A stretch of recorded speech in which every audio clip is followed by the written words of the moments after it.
Good morning दोस्तों, कैसे हो आप सब लोग। आशा करता हूँ आप सभी लोग ठीक ही होंगे। दोस्तों, एक कहानी में जाने से पहले एक छोटी सी कहानी बोलना चाहता हूँ मैं आपसे। ये जो कहानी है सबसे महत्वपूर्ण है और सबके लिए महत्वपूर्ण भी है। चलो कहानी में आगे जाते हैं, लेकिन कहानी में आगे जाने से पहले आप पहली बार इस चैनल पर आए हो तो प्लीज चैनल को सब्सक्राइब कीजिए, एक लाइक भी कर देना, बाद में आप भूल जाते हो। चलो दोस्तों, कहानी में आगे बढ़ते हैं। ये कहानी है भगवान और एक किसान की कहानी। एक बार एक किसान परमात्मा से बड़ा नाराज हो गया। कभी बाढ़ आ जाए, कभी सूखा पड़ जाए, कभी धूप बहुत हो जाए तो कभी ओले पड़ जाए। हर बार कुछ ना कुछ कारण से उसकी फसल थोड़ी खराब हो जाती थी। एक दिन बड़ा तंग आकर उसने परमात्मा से कहा, देखिए प्रभु, आप परमात्मा है, लेकिन लगता है आपको खेती बाड़ी की ज्यादा जानकारी नहीं है।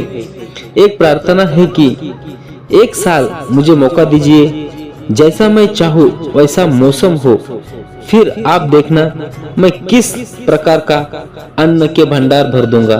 परमात्मा मुस्कुराए और कहा, ठीक है, जैसा तुम कहोगे वैसा ही मौसम दूंगा, मैं दखल नहीं करूंगा। किसान ने गेहूं की फसल बोई। जब धूप चाहिए तब धूप मिली, जब पानी चाहा तब पानी मिला। तेज से धूप, ओले, बाढ़, आंधी तो आने से ही नहीं दी। समय के साथ फसल बड़ी हो गई। किसान की खुशी भी क्योंकि ऐसी हो गई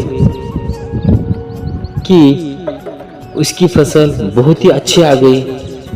तो किसान के मन में ही सोचा था, अब पता चलेगा परमात्मा को कि फसल कैसे करते हैं। बेकार ही इतने बरस हम किसानों को परेशान करते रहे। फसल काटने का समय आ गया। किसान बड़े गर्व से फसल काटने गया, लेकिन जैसे ही फसल काटने लगा एकदम से छाती पर हाथ रखकर बैठ गया। गेहूं की एक भी बाली के अंदर गेहूं नहीं था, सारी बालियां अंदर से खाली थी।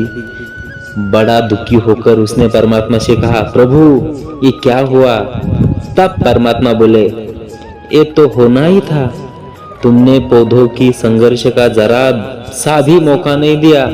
ना तेज धूप में उनको तपने दिया, ना आंधी ओले से जूझने दिया। उनको किसी प्रकार की चुनौती का एहसास जरा भी नहीं होने दिया। इसलिए सब पौधे खोखले ही रह गए। जब आंधी आती है, तेजी से बारिश होती है और ओले गिरते हैं, तब पौधा अपने बल से ही खड़ा रहता है। वो अपना अस्तित्व बचाने का संघर्ष करता है और इस संघर्ष से जो बल पैदा होता है वही उसको शक्ति देता है, ऊर्जा देता है, उसकी जीवटता को उभारता है। सोने को भी कुंदन बनने के लिए ही आग में तपना पड़ता है, हथौड़ी से पीटने पड़ता है।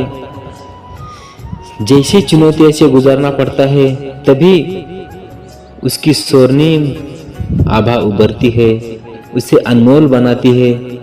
उसी तरह जिंदगी में भी अगर संघर्ष ना हो तो चुनौती ना हो तो आदमी अंदर से खोखला ही रह जाता है, उसके अंदर कोई गुण नहीं आ पाता।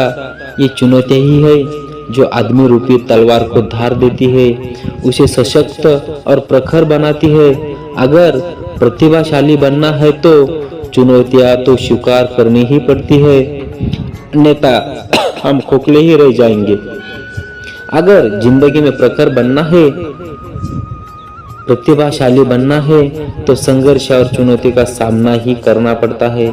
दोस्तों, ये छोटी सी कहानी थी, आपको अच्छी लगी तो प्लीज लाइक कर देना, और अभी तक अपने चैनल को सब्सक्राइब नहीं किया तो चैनल को सब्सक्राइब कीजिए और वीडियो को अंत तक देखने के लिए थैंक यू। मिलते हैं नेक्स्ट वीडियो में, तब तक के लिए अलविदा।